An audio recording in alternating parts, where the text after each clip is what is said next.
5 seconds. Start.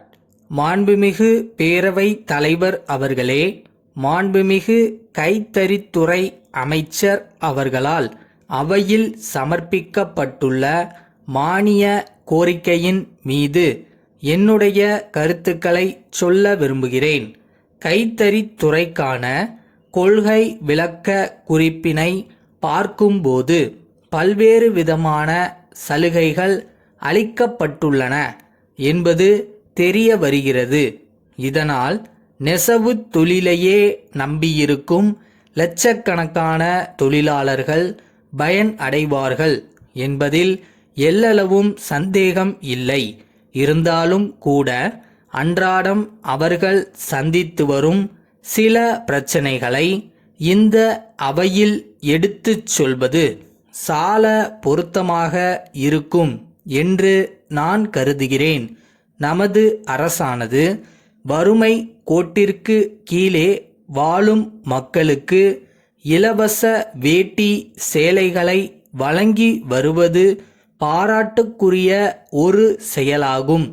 இலவச வேட்டி சேலைகள் வழங்குவதில் பல்வேறு சிரமங்கள் ஏற்படுவதாகவும் அவை எல்லோருக்கும் கிடைக்கவில்லை என்றும் பெரும்பாலானவர்கள் கருத்து தெரிவித்தார்கள். எனக்கு முன்னர் பேசிய மாண்புமிகு உறுப்பினர்கள் பலரும் இதே கருத்தைத்தான் வலியுறுத்தினார்கள்.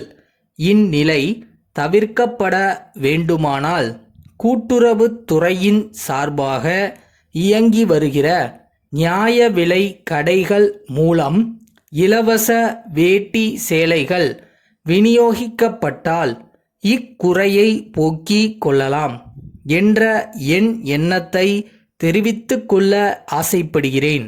அடுத்ததாக, நெசவாளர்களுக்கு அன்றாடம் தேவைப்படும் சிட்டா நூல்கள் குறைவின்றி கிடைத்திட ஆவண செய்திட வேண்டும் என்றும் கேட்டுக்கொள்கிறேன்.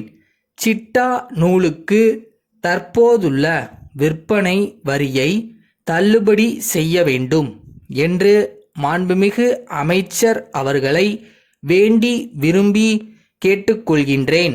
ஏழை கைத்தறி நெசவாளர்களின் வாழ்வில் ஒளியேற்றும் வகையில் இவ்வரசு கொண்டு வந்துள்ள பல்வேறு நலத்திட்டங்களையும் நான் பாராட்ட கடமைப்பட்டிருக்கிறேன்.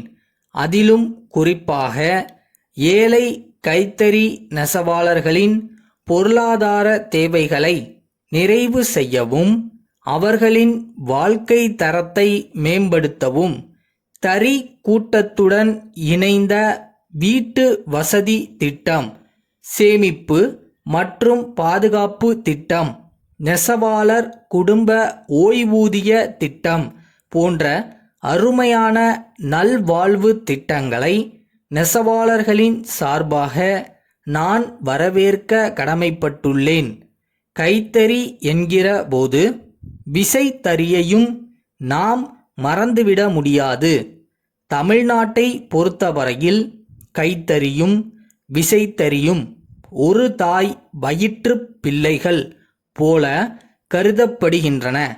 எனவே விசைத்தறிக்கு தற்போது விதிக்கப்படும் மின் கட்டணத்தை சிறிது குறைத்து வசூலிக்க வேண்டும் என்று கேட்டுக்கொள்கிறேன். காரணம், விசைத்தறியாளர்கள் அதிக அளவில் மின்சாரத்தை பயன்படுத்தக்கூடிய நிலையில் இருந்து வருகிறார்கள். அடுத்து, தமிழ்நாட்டில் பரவலான அளவில் சாயப்பட்டறைகள் செயல்பட்டு வருகின்றன. அவற்றிலிருந்து வெளியேறும் சாய நீர் அருகில் உள்ள ஆறுகளிலும் நீர்நிலைகளிலும் கலப்பதால் மக்களுக்கு தேவையான குடிநீர் பாதிக்கப்படக்கூடிய வாய்ப்பு உருவாகியுள்ளது. அரசு இதை தடுக்க நடவடிக்கை எடுக்க வேண்டுமென்று கேட்டுக்கொள்கிறேன். அரசு கல்வித்துறை செயலாளர் அவர்களிடமிருந்து பள்ளி கல்வி இயக்குனர் அவர்களுக்கு எழுதும் கடிதம். ஐயா, சமீப காலமாக அரசு நடத்துகின்ற பள்ளி இறுதி தேர்வுகளில் தேர்வு நேரத்தின் போது மாணவர்கள் ஒருவருக்கொருவர் விடைகளை பார்த்து எழுதுகின்ற நிலை இருந்து வருவதாக புகார்கள் அரசுக்கு வந்த வண்ணம் இருக்கின்றன. இவ்வாறு ஒருவருக்கொருவர் விடைகளை பார்த்து எழுதும் பழக்கம் மாணவர்களிடையே வளர்ந்து வருவது என்பது வரவேற்கத்தக்க ஒன்றாக இருக்க முடியாது. இத்தகைய செயல்களை தடுக்க வேண்டுமென்று பெற்றோர் ஆசிரியர் கழகங்களும் மற்றுமுள்ள பொதுநல சங்கங்களும் அரசுக்கு கோரிக்கை விடுத்தவாறு உள்ளன. அது மட்டுமல்லாமல் ஆள் மாறாட்டம் செய்து தேர்வு எழுதுகின்ற நிலையும் உள்ளது. எனவே இனி வரும் காலங்களில் இம்மாதிரியான நிலை ஏற்படாமல் இருக்க என்னென்ன வழிமுறைகளை மேற்கொள்ளலாம் என்பது குறித்து கலந்து ஆலோசித்து முடிவு எடுக்கின்ற வகையில் ஒரு கூட்டம் நடைபெற உள்ளது. அதில் பல்வேறு மட்டத்தில் உள்ள சிந்தனையாளர்களும் அறிஞர்களும் கலந்து கொள்ள உள்ளார்கள். இக்கூட்டத்தில் தாங்களும் கலந்து கொண்டு ஆலோசனைகளை வழங்குமாறு கேட்டுக்கொள்கின்றேன். தங்கள் நம்பிக்கையுள்ள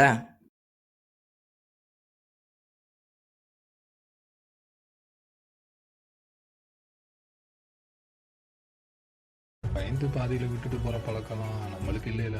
நம்மளை பொறுத்த வரைக்கும் இறங்கினா ஜெயிக்கணும், அவ்வளோதான். அதை மட்டும் மைண்டில் வைங்க.